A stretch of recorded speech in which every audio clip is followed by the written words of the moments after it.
Olá, aluno do EJA, eu sou a professora Arice Amaro, professora de língua inglesa, e hoje nós vamos dar início à unidade 2, tema 2. Esse tema se chama Analyzing Classic Movies, analisando filmes clássicos. Página 38, para quem quiser acompanhar na apostila de volume 2. Neste tema, você estudará uma obra clássica sobre o mundo do trabalho, tempos modernos, filme dirigido e encenado por Charlie Chaplin. Além disso, você estudará comparativos e superlativos em inglês. What do you already know? O que você já sabe? Filmes são produtos culturais que têm como função principal entreter as pessoas. Além disso, o cinema pode informar, persuadir, ensinar e etc. Retomando o conteúdo apresentado na unidade 1, anote em inglês outras funções do cinema. Então, quando a gente estava na unidade 1, a gente destrinchou bastante sobre o cinema, né? O início do cinema, as profissões, enfim, que pode ter no meio do cinema. Enfim, a gente estudou bastante sobre isso. Então, tenta anotar em inglês quais são outras funções que o cinema pode ter, fora a de informar, persuadir e ensinar. O que mais que o cinema causa nas pessoas? Depois nós temos o texto a seguir aborda o filme Tempos Modernos, do ator e diretor Charlie Chaplin, que foi lançado em 1936. Antes de ler o texto, observe as imagens nele presentes e responda: por que você acha que o filme tem esse título? O que poderia significar a modernidade na época que ele foi produzido, ou seja, nos anos 1930? É até curioso, né? Porque o título, obviamente, continua o mesmo, Tempos Modernos, só que pra gente já não é mais moderno, né? Pelo contrário, já é tempos bem antigos. Só que, obviamente, na época que foi feito, né, que foi lançado em 1936, a gente tem que lembrar do contexto histórico também, né? Os Estados Unidos tinham acabado de passar por uma grande depressão, né? Que foi de 1920, começou em 1929. Então, assim, causou muito desemprego, realmente, assim, foi uma instabilidade econômica gigantesca. Quem já não tinha muitas condições ficou praticamente sem nada. E quem tinha até uma vida razoavelmente boa também ficou um pouco quebrado, né? Então, foi um momento complicado mesmo financeiramente para as famílias, para a sociedade no geral. E aí vem o Charlie Chaplin e lança esse filme, né, Tempos Modernos, que, como eu falei na aula passada, acredito que a maioria já deve ter assistido, deve pelo menos conhecer do que se trata. Mas, enfim, a gente vai ler um texto sobre, né, falando um pouco mais sobre esse filme e fazer alguns exercícios também. Então, vamos lá, atividade 1. The Modern Times According to Charlie Chaplin. Os tempos modernos segundo Charlie Chaplin. Read the following text about the classic movie Modern Times, one of the most important movies ever made. Use the keyword box at the end of the text in order to check the meaning of keywords. They will help you understand the text. Add the new words to your glossary. Então, leia o texto a seguir sobre o clássico Tempos Modernos, um dos filmes mais importantes já feitos. Utilize o keyword box ao final do texto para conferir o significado das palavras-chave. Elas ajudarão você a compreender o texto. Adicione as novas palavras ao seu glossário. Na página 39, nós temos o texto e temos as imagens, né? Que lá naquele exercício pedia para que a gente desse uma olhada nessas imagens para conseguir responder um pouco. Então, a gente tem essas imagens que já são, assim, super conhecidas, né? Principalmente essas imagens dele, do Charlie Chaplin, né, com, enfim, com as chaves de fenda, enfim, com esse tipo de ferramenta, consertando, né, máquinas, umas molas gigantes, enfim. Então, vamos lá. Vou ler o texto em inglês, acompanhe, por favor, página 39. One of the most famous movies by Charlie Chaplin, released in 1936, Modern Times, portrays the daily life of a worker in the midst of the Great Depression. Chaplin is a tramp, an urban and economically marginal figure who works in an assembly line of a factory and is one of the most popular characters in the history of the cinema. In the movie, Chaplin's character is monitored by his boss the whole time, who makes him work faster. The work conditions ultimately lead the worker to a nervous breakdown. In a humorous way, Chaplin criticizes the mechanization and the technology employed for increasing efficiency, productivity, and profit. It illustrates how individuals are simply replaced when no longer needed. Although workers are still needed in the maintenance of production process, their activities become increasingly passive. The scenes outside the factory also demonstrate Chaplin's concerns with the spread of poverty. This is one of the most explicit critics to the economic, political, and social conditions of the 1930s. E aí nós temos o keyword box, né, com algumas palavrinhas. Also significa também. Então nós temos o also, que ele sempre vem no meio da frase para significar também. E nós temos o to com 2 Os, que também significa também, mas ele tem que sempre vir no final da frase. Então o also no meio, o to no final. Mas ambos vão significar a mesma coisa, que é a palavra também. Although significa embora. To replace é substituir. Assembly line é a linha de montagem. Nervous breakdown é uma crise de nervos. Concern, preocupação. Humorous, humorístico, cômico. Increasingly, cada vez mais, é como se fosse assim, crescendo, sabe? Maintains, manutenção. To portray é retratar ou ilustrar. Profit é o lucro. Still, ainda. Tramp é vagabundo. E ultimately é por fim, no final das contas. E aí, vocês vão ler esse texto novamente e tentar responder algumas afirmações com verdadeiro ou falso. Vamos para a primeira afirmação. The Tramp is a character played by Charlie Chaplin in modern times. O vagabundo é um personagem interpretado por Charlie Chaplin em tempos modernos. Verdadeiro ou falso? Verdadeiro, né? A gente viu lá que era um vagabundo, né? Digamos assim, uma pessoa que, enfim, que não tinha muito o que fazer, digamos assim. E ele vai trabalhar, ele trabalha numa fábrica, né? E tudo mais, então nós temos ele como esse grande protagonista. E aí, nas aspas exatas do texto, tá nessa parte que fala assim: One of the most famous movies by Charlie Chaplin, released in 1936, Modern Times portrays the daily life of a worker in the midst of Great Depression. Charlie is a tramp.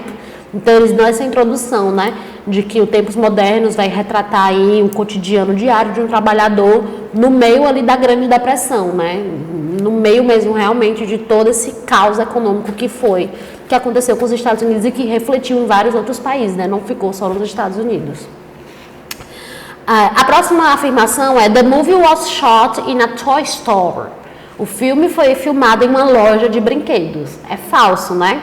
Porque a gente tinha Charlie is a tramp, an urban and economically marginal figure who works in assembly line of a factory. Então, ele trabalhava ali nessa fábrica, né? E ele ficava ali meio que nessa linha de frente, digamos assim, dessa fábrica. Depois, Modern Times is a movie that celebrates the mechanization of work. Tempos Modernos é um filme que celebra a mecanização do trabalho. É falso, porque o que a gente tem lá no texto é Chaplin criticizes the mechanization and the technology employed for increasing efficiency, productivity and profit. Então, Chaplin está criticando essa mecanização e essa tecnologia, né, que foi colocada meio que para aumentar a eficiência, a produtividade e o lucro. Quem já assistiu Tempos Modernos vê, né, que é como se fosse até a substituição, né, da mão de obra mesmo humana para as máquinas. E aí isso, num caos que estava na Grande Depressão, né, as pessoas precisavam de trabalho. Então o que elas menos precisavam era dessa evolução tecnológica para ter máquinas tomando o seu local ali que elas poderiam estar, né, trabalhando e tendo uma certa renda para se manter e manter a família. Então o Chaplin ele vem mais para criticar do que para celebrar essa mecanização do trabalho. Também tem a questão da mecanização, até quem já assistiu, né, vê que ele tem momentos que ele fica assim, em movimentos repetidos, como se fosse assim, ele está tão fazendo a mesma coisa, né, e ainda tem a pressão do chefe, né, e tudo mais, e tem que ser rápido porque tem que dar lucro para aquela fábrica, que até passa momentos do filme que ele nem está naquela função e ele continua, né, como se tivesse entrado ali num modo automático, só soubesse fazer aquilo. Charlie Chaplin's character suffers pressure from his boss to work faster. o personagem de Charlie Chaplin sofre pressão do seu patrão para trabalhar mais rápido. Essa é verdadeira, porque a gente tem, né, um trecho que fala: In the movie, Chaplin's character is monitored by his boss the whole time, who makes him work faster. Então a gente vê, né, que no filme esse personagem do Chaplin é monitorado pelo chefe dele o tempo todo para fazê-lo trabalhar mais rápido, né? A outra afirmação: workers are no longer needed in production process. Os trabalhadores não são mais necessários em processo de produção. É falsa, porque a gente tinha um trecho lá do texto que falava assim: although workers are still needed in the maintenance of production process.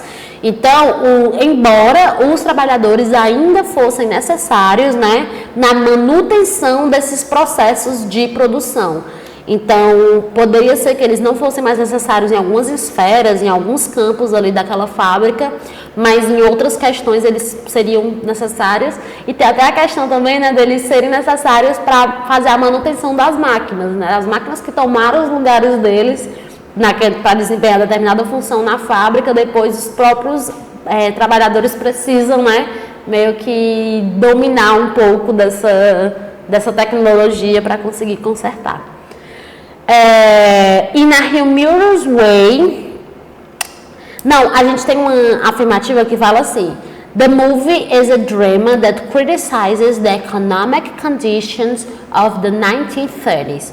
O filme é um drama que critica as condições econômicas na década de 1930. É falso, porque o filme não é um drama. A gente tem lá uma parte que fala in a humorous way, então é mais para um lado cômico, é para um lado mais da comédia, né? Mais pra gente dar risada, só que tem um fundo com a crítica. Então, assim, quem assistir só superficialmente só vai ver o superficial mesmo, né? Só um cara aqui que, enfim, tá aqui trabalhando e, enfim, viciando em alguns movimentos, né? E tem um chefe ali chato e tem aquelas graças, porque realmente o Chaplin era muito caricato, né? A gente conseguia muito entender o que ele estava pensando ali enquanto personagem, obviamente. Mas, enfim, não era um drama, era mais uma coisa mais cômica mesmo, mas que tinha crítica, né? Tinha crítica social, política, econômica, enfim. E a última é: The tramp is happy with his job at the factory. Então, o vagabundo está feliz com o seu trabalho na fábrica. O vagabundo, o Chaplin, né? Era falso, porque tinha até um trecho que ele falava: The work conditions ultimately lead the worker to a nervous breakdown. Então, a gente viu que ele tem um surto, né? Ele meio que tem uma crise ali de nervos. Então, não tem como ele estar feliz num trabalho que tem tanta pressão, né? Que é tão repetitivo, tão cansativo. A gente vê lá no filme como ele tem esse tom cômico, a gente não sente tanto, né? Se fosse mais para um drama, para uma coisa mais pesada, a gente sentiria, né, aquele cargo, aquele peso em cima daquele protagonista que é feito pelo Charlie Chaplin. Então, ele não era feliz, na verdade, ele estava desencadeando problemas, né, mentais e físicos por ele ter que desempenhar aquela função. Enfim, esse foi o texto e as atividades desse tema 2, da unidade 2. A gente tem também um Did you know? Logo abaixo essas perguntas verdadeiro ou falso, nós temos o sim. A Grande Depressão, Great Depression, foi uma profunda crise econômica e social que abalou parte do mundo no início da década de 1930. Essa crise teve origem nos Estados Unidos da América, devido principalmente a uma queda acentuada no valor das ações negociadas na Bolsa de Valores. As principais consequências da Grande Depressão foram o aumento do desemprego e a redução dos salários de trabalhadores por todo o mundo. Então, como eu havia dito, né? A gente, quando pensa na Grande Depressão, obviamente a gente já lembra dos Estados Unidos, porque, enfim, foi lá onde começou. Mas como já era uma potência, né? Então, assim, não ficou só lá. Desencadeou, né? Resultou, mostrou consequências em outros países também. Então, foi uma crise, sim, complicada mesmo. Como eu falei, quem já não tinha muita coisa, quem já estava assim, só sobrevivendo, nem estava vivendo, né? Estava só se mantendo vivo. De repente se depara com aquela situação de agora, né? Sem perspectiva, sem emprego para todo mundo. Quem conseguiu manter o emprego, os salários drasticamente reduzidos. Então foi uma crise fortíssima. Então, por isso que é tão importante, né? Quando a gente vai ler um livro, assistir um filme, assistir uma série, a gente tentar procurar, pesquisar, nem que seja um pouco sobre o contexto. seja o contexto de quando foi feito, né, tipo dos diretores, dos atores, mas também o contexto da história que está sendo retratada. Porque, por exemplo, às vezes a gente pode ler um livro que é do século XXI, mas um livro que fala sobre alguma história do século XVIII, né? Esse livro ele vai se basear nos acontecimentos históricos do século XVIII para criar essa narrativa. Então, é muito importante, né? Porque está sempre muito interligado, não tem como desvencilhar, né? São coisas que caminham juntas. Então, realmente, né? A Grande Depressão foi um marco, né? Um marco histórico, tanto é que, enfim, a gente fala Grande Depressão, as pessoas já vêm na cabeça, 1929, né? 1930. Mas o Chaplin, ele veio realmente, assim, para dar essa pontuada fortíssima, digamos assim, e mostrar um pouco do ponto de vista do trabalhador, né? Porque também era bem provável que na época tivesse essas pessoas, os donos dos meios de produção, né, se vitimizando, né? Olha só como está complicado para mim. Mas com certeza para eles não estava tão complicado quanto para aqueles que não tinham meio de produção nenhum, que só tinham um básico para sobreviver. Então, enfim, são assuntos complexos, né, mas são muito interessantes. Se você ainda não assistiu Tempos Modernos, por favor, vá assistir, tarefa de casa.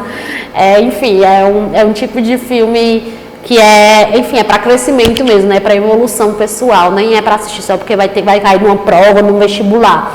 É porque é o tipo de filme que não dá pra gente chegar na fase adulta sem ter visto, né? E se você chegou na fase adulta sem ter visto, por favor, vai ver. Nunca é tarde pra gente maratonar e assistir esses clássicos que tem tanto a agregar, né? E outra curiosidade também, é um filme que se passou lá em 36, mas que a gente ainda reconhece e vê coisas semelhantes com a nossa realidade de século XXI. Então, assim, nem tudo o que aconteceu no passado fica só lá. Infelizmente, tem muita coisa do passado que a gente repete, né? O pessoal fala, né, que a história serve para quê? Para a gente aprender com os erros do passado e não repeti-los. Mas, infelizmente, não é tão simples assim, não é assim que acontece. Então, quando a gente lê clássicos e quando a gente assiste clássicos, a gente tem até uma visão um pouco diferente de mundo, de sociedade, de cultura, né? Como que funcionava naquele período, naquele determinado país. E tem, inclusive, como a gente reconhecer algumas coisas que podem até estar acontecendo no nosso cotidiano e a gente conseguir se sair dessas armadilhas da vida porque a gente se precaveu, digamos assim, né? De uma forma banal, tendo um lazer, assistindo alguma coisa, mas a gente aprende muito com essas produções audiovisuais. Então agora nós vamos estudar gramática e agora vamos para o quadro. Então, aluno, vamos dar continuidade ainda na unidade 2, tema 2 da apostila volume 2 também. No início desse tema, dessa unidade, a gente leu o texto, né, sobre o Charles Chaplin, Tempos Modernos, fizemos alguns exercícios de verdadeiro ou falso. E aí, na página 40, a gente começa com a parte gramatical. E como eu tinha falado, é uma gramática completamente nova. A gente ainda não tinha estudado, pelo menos não nesses nossos módulos do EJA. Provavelmente um ou outro, né, de vocês que estão me assistindo aqui nesse vídeo, vocês já podem ter estudado, não sei, no ensino fundamental, em algum outro momento da vida, por conta própria, mas aí agora a gente vai vir como, né, para dar uma reforçada, para dar uma relembrada, ou para quem nunca estudou, para conhecer sobre esse assunto novo. Na página 40, nós temos o time for grammar, né, que é aquela parte, é o momento agora para estudar gramática. E nós vamos estudar sobre os comparativos de superioridade e os superlativos. Nos comparativos, os adjetivos são utilizados para demonstrar o grau mais alto de objetos, pessoas ou situações em relação a um conjunto. Então, imagina comigo, aluno, tem um conjunto de coisas e eu quero dar algum adjetivo para uma dessas coisas e estabelecer uma comparação. Sei lá, por exemplo, eu tenho vários cachorros na minha casa e eu decidi que um deles é mais engraçado ou é mais bonito. Então seria isso a comparação, né? De eu falar, o cachorro tal, ele é mais engraçado, ele é mais divertido, ele é mais bonito, ele é mais animado do que o cachorro X, né? Então o que a gente tem geralmente no português? A gente tem o mais alguma coisa, né, com um adjetivo, do que. No inglês, vai ser bem parecido com essa lógica também, só que obviamente a gente vai seguir algumas regras do inglês, né? Vamos lá, comparativos de superioridade. Em inglês, quando o adjetivo é curto, ou seja, quando ele tem uma sílaba, duas sílabas, o seu comparativo é formado pelo acréscimo do sufixo ER. Então, se tem um adjetivo que ele é pequenininho, para eu fazer a comparação, em vez de eu colocar mais alguma coisa, como a gente faz no português, a gente só vai pegar aquele adjetivo e colocar um sufixo nele, ER. E aí a pessoa que está ouvindo, enfim, que está lendo o que você está dizendo ali, ela já vai ter uma ciência de que você está estabelecendo uma comparação entre dois objetos, duas pessoas, dois lugares, enfim. Se o adjetivo é longo, o seu comparativo é formado pelo acréscimo da palavra more. Então, vamos lá. Se o adjetivo ele for grande, tem 3, 4 sílabas ou mais, aí fica inviável a gente ainda acrescentar um sufixo, né? O adjetivo já é grande, eu ainda vou acrescentar um sufixo para ficar mais complicado de pronunciar. Então, nesse caso, aí a gente coloca o more, que é equivalente ao nosso mais. Quando o adjetivo é grande, fica parecido com a lógica que a gente utiliza no português, né? Fulano é mais bonito do que o cicrano, por exemplo. Então, essa lógica vai ser seguida quando o adjetivo for longo. Utiliza-se também a palavra than para fazer comparações. Aluno, esse than seria o que no português a gente traduz como o do que. Então, por isso que geralmente vai vir toda uma frase, vai ter o adjetivo e logo após o adjetivo vai ter o uso do than, porque ele que vai servir como do que. Então, sei lá, né? O cachorro é mais brincalhão do que o gato. Então, é bem parecido com a nossa estrutura quando a gente vai fazer a tradução, né? A tradução literal. Mas, obviamente, vai ter algumas regras que a gente vai ter que se atentar por se tratar de uma língua estrangeira. Vamos ver alguns exemplos. Driving at 160 km per hour is faster than driving at 60 km. Então, o que nós temos? Dirigir a 160 km por hora é mais rápido do que dirigir a 60 km, obviamente, né?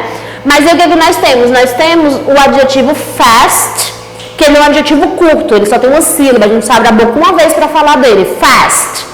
Se ele é curto, segundo a regra, a gente coloca o sufixo ER. Então, em vez de eu falar driving at 160 km is more fast, não vou fazer isso, eu não vou colocar o more porque é um adjetivo curtinho. Então, eu simplesmente coloco o ER, bonitinho, e eu tenho que colocar o than logo após. Porque, como eu disse, o than é como se fosse o nosso do que. Então, dirigir a 160 km é mais rápido do que dirigir a 60. Nesse outro exemplo, 999 is more expensive than 99. Então, 999 dólares é mais caro do que 99 dólares, né? Então, nós temos aqui o adjetivo expensive. Expensive, ele é grande, né? Ele tem várias sílabas, então nesse caso a gente não vai colocar sufixo, a gente coloca o more na frente e obviamente vai ter que ter o uso do than, porque o than é o que faz essa ligação, né, entre uma coisa que você está comparando e a outra. No caso, a gente está comparando 999 dólares com 99 dólares, né? Então esse daqui é mais caro do que esse outro. Então, a gente tem que se atentar para a estrutura. A regra do adjetivo vai depender, né, dessas coisas que a gente está vendo. Se é pequeno, se é grande. E a gente tem que ter o uso do than também. Aqui, em adjetivos com uma ou duas sílabas que terminam em Y, esse Y é substituído por IR. Então, temos uma outra regra. Se o adjetivo, né, agora já não entra muito a questão dele ser grande ou não, mas geralmente são adjetivos de uma, duas sílabas, 3 sílabas. Se ele é um adjetivo que ele finaliza em Y, a gente tira esse Y e coloca IR. Então, eu tenho ugly, que é feio ou feia no inglês, ele termina em Y. Se eu vou fazer uma comparação dizendo que, sei lá, tal situação é mais feia do que a outra situação, esse mais feio vai ficar uglier. A gente tira o Y e coloca o IR. Funny. Funny significa engraçado. E aí a gente termina em Y também. Então, sei lá, eu vou falar, o meu irmão é mais engraçado do que a minha irmã, né? No inglês, my brother is funnier than my sister. Então, eu tenho que colocar o meu adjetivo com o sufixo, né, adequado, e, obviamente, eu tenho que colocar o than logo após esse adjetivo para estabelecer a comparação. Pretty. Pretty é um adjetivo linda, bonita, né? Então, pretty termina em Y também, eu vou colocar IR, prettier. Então, não sei. My mother is prettier than yours. Minha mãe é mais linda, mais bonita do que a sua, né? Um exemplo apenas de frase. Então, aqui nesse caso fica IR, porque tem a finalização com Y. E se o adjetivo tem apenas uma sílaba e termina em consoante, vogal, consoante, aquele famoso CVC, a última consoante é duplicada. Então, é um adjetivo pequeno de uma sílaba que ele termina em CVC, consoante, vogal, consoante. Nesse caso, a gente dobra essa última consoante e acrescenta o ER. Então, nós temos o big, que é grande, vai ficar bigger. Então, sei lá, my house, vou escrever aqui, my house is bigger than, sempre tem que ter o than yours. Minha casa é maior do que a sua. Hot. Hot é quente, mas temos H-O-T, consoante, vogal, consoante. Vai ficar hotter. Dobra o último T e acrescenta o R. Thin. Thin é magro. Nós temos 4 letras, porém apenas uma sílaba. Percebam como que eu faço a pronúncia de thin. Thin. Thin. Além de eu colocar a minha língua entre os dentes, né, para fazer esse som do TH, que é um som que não existe na nossa língua, né, no português, ó, thin, thin. Ele é um adjetivo que tem apenas uma sílaba. Eu abro a minha boca apenas uma vez para pronunciá-lo. E ele termina em H e N, em consoante, vogal, consoante. Então ele vai ficar thinner. Sei lá, vai falar que uma modelo é mais magra do que a outra. That model is thinner than the other. Aquela modelo é mais magra do que a outra. Sempre esse tipo de estrutura, né? De ter esse sufixo ER, IR, colocar o more na frente, usar o than. Tudo isso é para estabelecer comparação. Então a gente só faz isso se a gente estiver comparando, tá? E aí na página 42 da sua apostila, aluno, nós temos um exercício que fala assim: escreva o comparativo correspondente a cada adjetivo nas tabelas. E aí na apostila tinha meio que uma divisão, sabe? Uma tabela para adjetivos mais curtos e uma outra para adjetivos mais longos. E a gente faz treinar aí como que seria, colocar um sufixo, enfim. Então vamos lá. Nós temos o adjetivo deep, que é profundo. E ele é apenas uma sílaba, deep. Deep. Segundo a regra, o que a gente faz? A gente escreve o adjetivo deep e acrescenta o R, deeper. Se quiser ainda colocar o than, pode colocar, que aí já reforça para a gente lembrar que a gente tem que usar o than logo após o adjetivo, deeper than.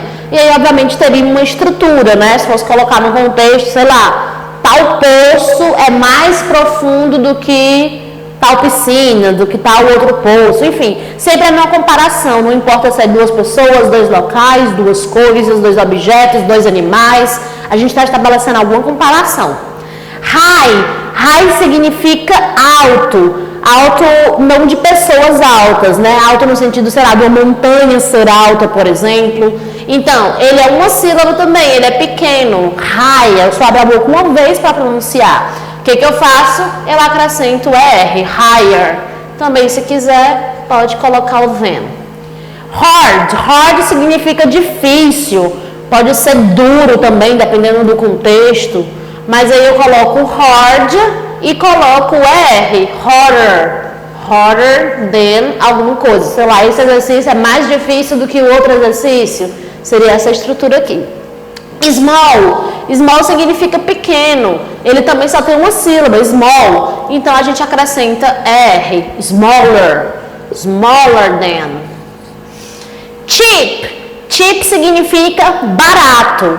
Também é só uma sílaba, a gente só abre a boca uma vez. A gente tem que prestar atenção nisso, tá, aluno? Às vezes é um adjetivo que, quando a gente bate o olho, a gente diria que tem 2 sílabas, por exemplo, mas aí na dúvida a gente faz a pronúncia. Se só abriu a boca uma vez para falar aquela palavra, só tem uma sílaba.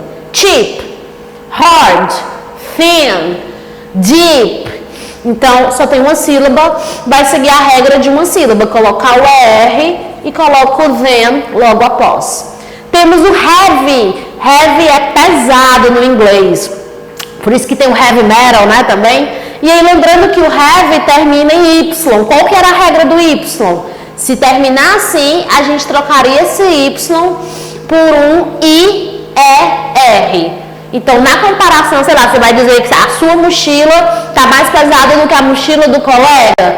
Heavier than. My school bag is heavier than your school bag, por exemplo. E aí aqui a gente já começa nos adjetivos que eles são longos. Como eles são grandes, a gente não vai colocar sufixo, fica muito difícil, fica inviável, tanto para escrever quanto para pronunciar. Então o que a gente faz? A gente acrescenta uma palavra antes, a gente coloca o more, que é o mais. Então eu tenho a palavra dangerous, que significa perigoso, dangerous. O que eu faço? Eu coloco more, mais, escrevo o meu adjetivo, e aí se eu quiser, né, nesse caso aqui da tabela, eu coloco o then depois. Quando é numa frase, a gente tem que ter tudo isso, tá? Se for um adjetivo grande, a gente vai ter que ter a primeira coisa que a gente está comparando, o more com o adjetivo grande, logo em seguida o then. Por exemplo, this road is more dangerous than the street. Então, essa estrada é mais perigosa do que a rua. Né? Fiz aqui uma comparação, essa seria a estrutura. Modern também se considera um adjetivo grande. Então, eu colocaria more modern than. Beautiful, bem grande também, né? Então, coloca o more na frente, escreve o beautiful normalmente, não muda nada, não coloca sufixo nenhum, coloca o then depois. Então, sei lá, my sister is more beautiful than my aunt.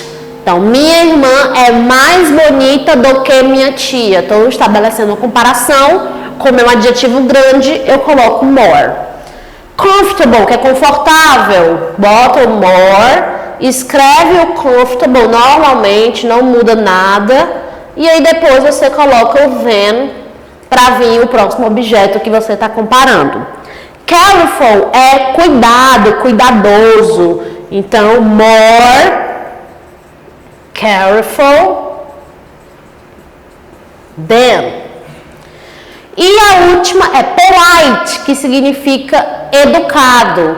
Então, eu coloco o more também, escrevo o polite e coloco o than.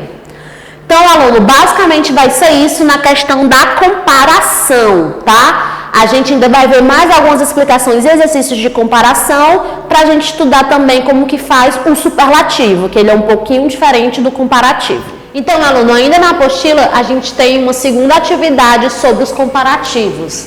Complete as frases com o comparativo dos adjetivos sublinhados. Aí no livro, né, tá sublinhado o polite, tá sublinhado hard, tá sublinhado interesting e tá sublinhado early. E aqui, happy. Então, vai ter alguns adjetivos que vão estar meio que em negrito, né, meio que destacado.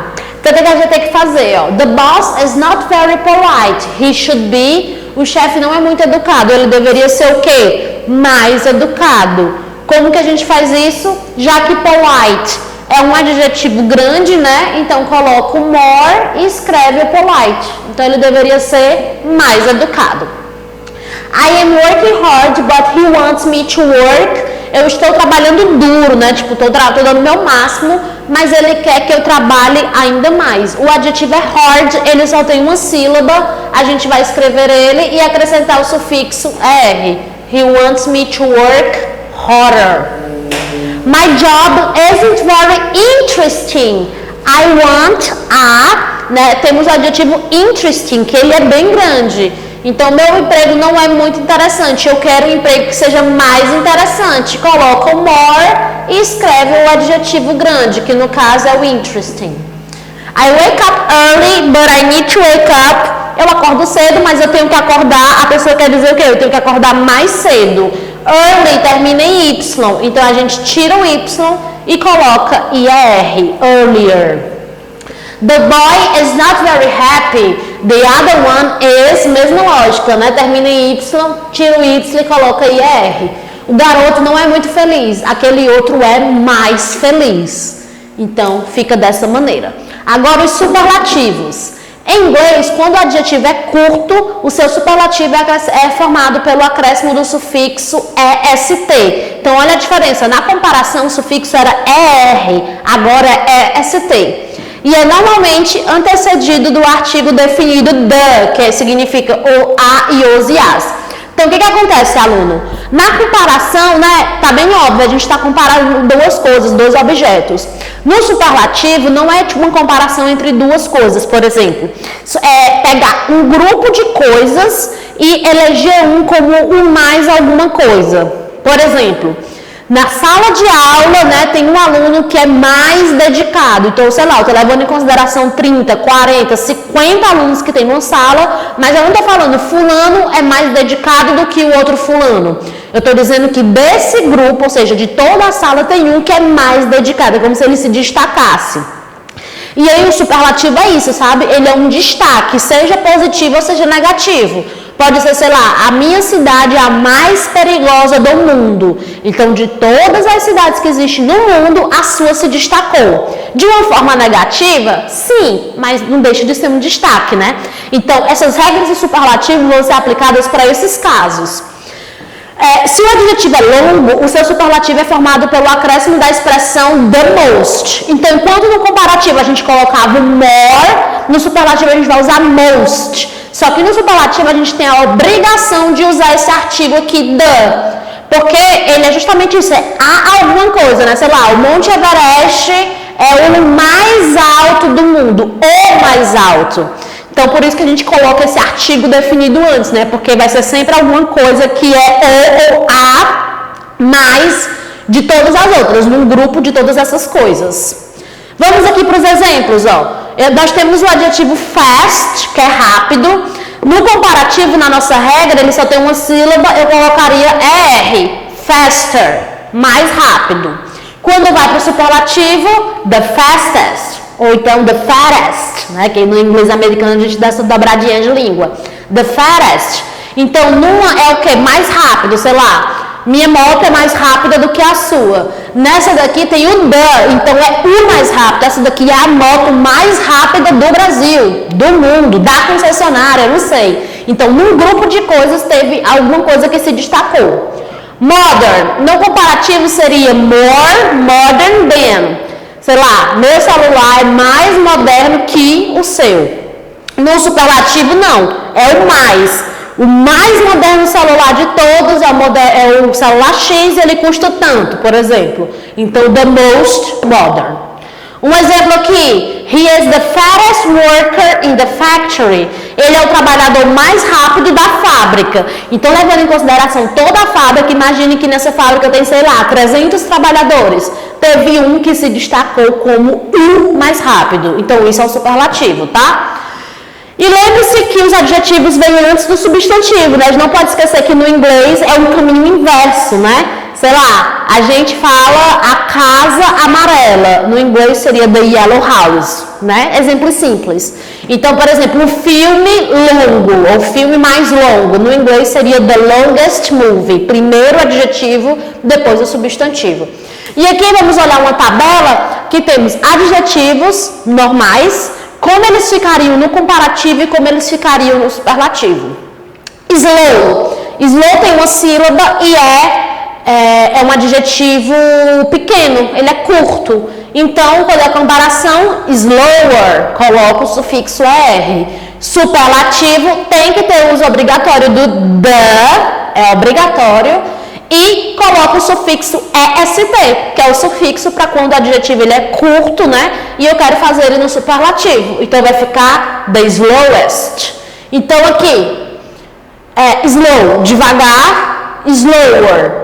Mais devagar do que alguma coisa, porque é a comparação, e aqui mais devagar, ou mais lento, por exemplo. Interesting é um adjetivo grande. Na comparação, more interesting. No superlativo, the most interesting.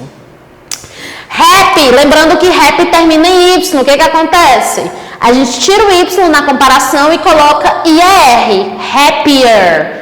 I am happier than you. Eu sou mais feliz do que você. E quando vai para o superlativo, tira o Y e coloca IEST. Então vai ficar the happiest. I am the happiest woman alive. Eu sou a mulher mais feliz viva, né? Então, olha só, de todas as mulheres que estão vivas, eu me considero a mais feliz, né? Isso é um superlativo. Careful. Cuidadoso, na comparação, more careful, mais cuidadoso. No superlativo, the most careful, o mais cuidadoso de alguma coisa, né? Nice, legal, bacana. Na comparação, nicer, coloca o R, nicer. No superlativo, the nicest. He is the nicest guy I've ever met. Ele é o cara mais massa, mais bacana que eu já conheci. Dangerous, perigoso. More dangerous, mais perigoso. The most dangerous, o mais perigoso. This is the most dangerous ocean. Esse é o mar, o oceano mais perigoso. Então, de todos os mares, de todos os oceanos, tem um que é o mais perigoso, por exemplo. E lembrando que quando é CVC, né, uma sílabazinha CVC, consoante, vogal, consoante, a gente vai dobrar essa última consoante e acrescentar o sufixo, né, de acordo com o que a gente quer usar. Se é comparação, acrescenta R. Então, big vai ficar bigger. Se é superlativo, acrescenta ST e, obviamente, tem que ter o artigo the. Então, the biggest. My car is the biggest in my city. Meu carro é o maior da minha cidade. Então, de todos os carros que tem na cidade, o meu é o maior. Então, aluno, para resumir, né? Comparação, vamos estabelecer uma comparação entre duas coisas, dois objetos, duas pessoas, duas cidades, duas qualquer coisa. Essa cadeira é mais confortável do que essa cadeira. Superlativo, a gente está elegendo uma coisa, uma pessoa, um local, uma qualquer coisa, para se destacar num grupo dessas coisas. Essa é a cadeira mais confortável da minha escola, da minha sala. Sei lá, então de todas as cadeiras que tem na sua sala, na sua escola, você elegeu uma para ser a mais confortável. Como eu disse, no superlativo pode ser um destaque negativo. Pode ser, sei lá, a minha rua é a mais suja, a minha cidade é a mais perigosa, o meu carro é o mais barato. Enfim, pode ser adjetivos que não tragam esse enriquecimento, digamos, né? Como também pode ser o contrário. Meu carro é o mais fabuloso, é o mais caro, a minha cidade é a mais bem desenvolvida, enfim. Mas quando é superlativo, você está dando um destaque, é a mais alguma coisa. Por isso que a gente tem que usar o the sempre quando é superlativo. Comparação, sempre vai ter o uso do than, né, para estabelecer a comparação. Superlativo não tem than, mas tem o uso do the. Vamos fazer agora mais alguns exercícios para garantir que vocês vão conseguir entender e aplicar esses assuntos, ok, aluno? Então, agora a gente tem um próximo exercício ainda da apostila, tá? A terceira questão. Complete as lacunas das frases a seguir com os superlativos dos adjetivos entre parênteses. Então, nós vamos ter dentro do parêntese um adjetivo e o livro quer que a gente faça ele no superlativo. Maria is worker in the factory. E dentro do parênteses nós temos o young. Young é jovem. Então eles querem dizer que a Maria é a trabalhadora mais jovem da fábrica. Como é superlativo, tem que ter o uso do the na frente. Pega o adjetivo, ele só tem uma sílaba. Olha a pronúncia, young. Apenas uma vez eu abro a boca, young. Então, eu coloco o meu sufixo relativo a isso, né? Que a gente viu quando é curtinho, coloca ST, the youngest. This is the tree in the forest. Então é para falar que essa é a árvore mais velha, mais antiga da floresta. Então de todas as árvores da floresta tem uma que é a mais alguma coisa. Old também só tem uma sílaba. Coloca o the na frente e escreve oldest. They make car in the country. É para dizer que eles fazem o carro mais rápido do país. Coloco the fastest ou the fattest. Carol gave me advice of all. Aquela quer dizer que a Carol deu para ela o melhor conselho de todos. Seria the best. E aí aqui, aluna, eu chamo a sua atenção para esse adjetivo good. O good, se a gente fosse seguir a regra, na comparação, ele seria gooder than, na comparação, e no superlativo ele seria the goodest, correto? Se ele seguisse a regra, porém ele não segue, então isso não existe. Por isso que eu puxei aqui um gancho para alguns adjetivos irregulares, tá? Existem alguns, mas os mais conhecidos são esses três aqui: good, bad e far. Bom, mal e longe, distante. Então o good ele é irregular, ele não vai seguir essas regras de ER, ST, tudo isso que a gente está vendo até então. O good, quando ele vai para comparação, ele vira better. Então a gente colocaria better than. I am better than you. Eu sou melhor do que você, por exemplo. E quando vai para o superlativo, vira the best. The best of both worlds. O melhor de dois mundos, né? Já diria a Hannah Montana. Então ele é irregular, por isso que ele não segue essas regrinhas aqui. O bad também. O bad na comparação, ele vai virar worse than. Não sei. My bike is worse than your bike. Minha bicicleta está pior do que a sua, por exemplo. E se é superlativo, ele vira the worst. E o for, que é distante, ele vai virar farther than. Também é possível escrever com U, e aí fica further, tá? São duas possibilidades, ou A ou com U. No superlativo, the farthest, ou então the furthest. São duas maneiras, significa a mesma coisa, então fica a critério de quem está usando a língua, qual é a sua preferência. A minha preferência é com U, não sei porquê, mais costume, eu acho mais bonito também, então geralmente eu falo further ou the furthest. E aí vamos continuar os exercícios. We will stay in room in the house. O adjetivo é bright. Então é para dizer que nós vamos ficar no quarto mais brilhoso, né, mais claro da casa. Bota o the, escreve o bright e acrescenta o ST, the brightest. I think the Everest is the mountain in the world. Eu acho que o Everest é a montanha mais alta do mundo. Então, é superlativo, coloca o the, escreve o adjetivo e coloca o sufixo adequado, the highest. Paulo is actor in the movie, tall. Paulo é o ator mais alto do filme, the tallest. Susan is the person I know. Olha aí, bad, né? É irregular. A Susan é a pior pessoa que eu conheço, the worst. E aqui Jane was é o good, né? Irregular e é superlativo, então é the best. Jane é a melhor jogadora da escola dela. E aqui, alunos, só um resumão das regras do comparativo. Se só tem uma sílaba, coloca R. Se termina em Y, tira o IR, tira o Y e coloca IR. Se, né, tem 3 ou mais sílabas, a gente coloca o more. E lembrando que logo após disso aqui, dessas mudanças que a gente faz no adjetivo, a gente usa o than na comparação, para estabelecer a comparação entre uma coisa e a outra. E no superlativo, a gente vai ter, quando é com uma sílaba, ST, quando termina em Y, tira o Y e coloca IEST, e quando tem 3 sílabas ou mais, usa o most. Agora a gente coloca o the na frente, não tem nada após, né? The. Então coloca the best, the happiest, the most dangerous, etc.